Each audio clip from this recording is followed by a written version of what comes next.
Bildiğiniz gibi Anathema 2 hafta önce Apokaliptika ile aynı anda Türkiye turnesine çıkmıştı. Bizler de geçen hafta Apokaliptika'nın konser görüntüleri ve röportajına yer vermiştik. Bu hafta da söz verdiğimiz gibi Anathema'yı ekranlara getiriyoruz. Seguros'un Hoppy Polo şarkısı eşliğinde sahneye çıkan Anathema, konsere giriş şarkısı olarak Show of Force'ı seçince konserin nasıl geçeceği belli oldu.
I asked somebody that question yesterday, and he said it's because we're emotional people in this country, and we make emotional music which is passionate and about feelings.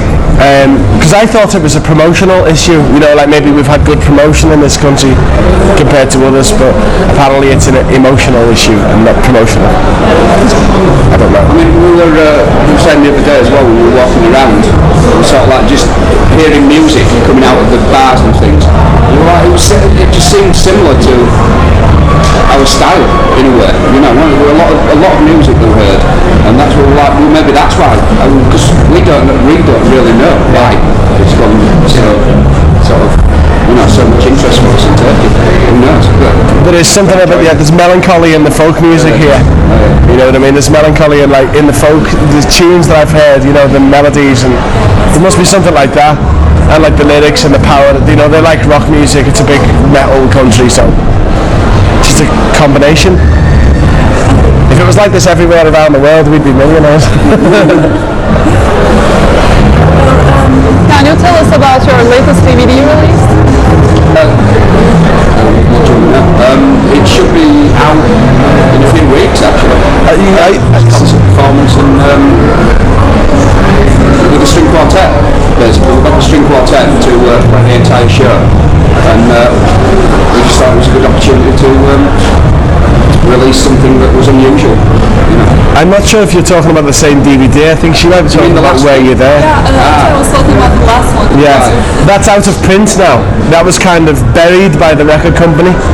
Music for Nations kind of finished, and that DVD was not promoted, and they printed some copies. You couldn't find it, and now it's gone. So we're releasing a new one actually this year called A Moment in Time, which is got a few more old songs and a string quartet and stuff like that. String quartets, that must be really interesting. Yeah, it's all right.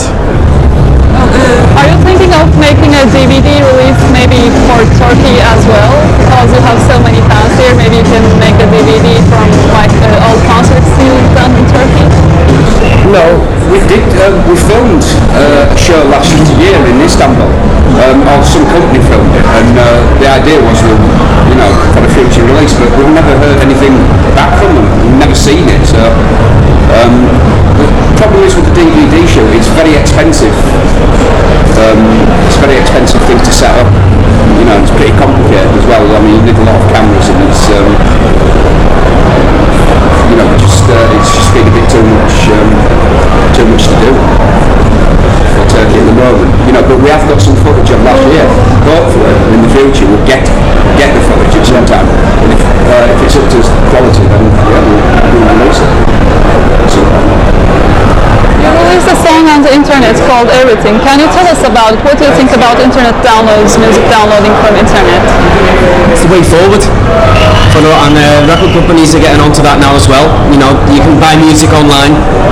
As far as, you know, I don't really agree with illegal downloads, just downloading full albums and stuff. But it was a very good opportunity for us to show to people that we're still around and we're still creating music. We got a great reception from I think we hit over 50,000 downloads for that track, and we're very happy with that. And so it's something which we are looking into in the future, definitely, for other releases on the internet, and also with the albums that we come out, that they will also be available online as downloads and that sort of thing. It's a very good media to use. it's a way of releasing things that could otherwise never be released as well, like extra things, you know, things that probably would never make it onto an album. Give it to the people, you know, so it's really good, nice. So right now you're not Oh yeah, it will be. Yeah, you'll probably re-record it. I'd like to ask about your album Silent Enigma. It's a very mystical, dark and deep album, and many fans of you, they consider it as the beginning of Anathema's metamorphical downfall. So, in what kind of feelings did you make that album? That album, like, it can't be repeated because the circumstances were strange, and it was actually written in the studio. It was written in the studio. We had a few weeks in Newcastle and we just wrote all the music and played it, and then came to the vocals, and we can't change the singer halfway through that album. So it's all strange turn of events that made it a unique record. I actually think the production is bad. I think it sounds terrible, that record. Sound, yeah. But I think the songs are quite good. It's the same with Eternity. I think the sound of Eternity is bad, but the songs are good. Would you maybe think of recording it again with a different style? No, it's too late. I've considered recording Eternity again with Duncan, but no, it's too late. It's gone. It's done. Just move on now, you know.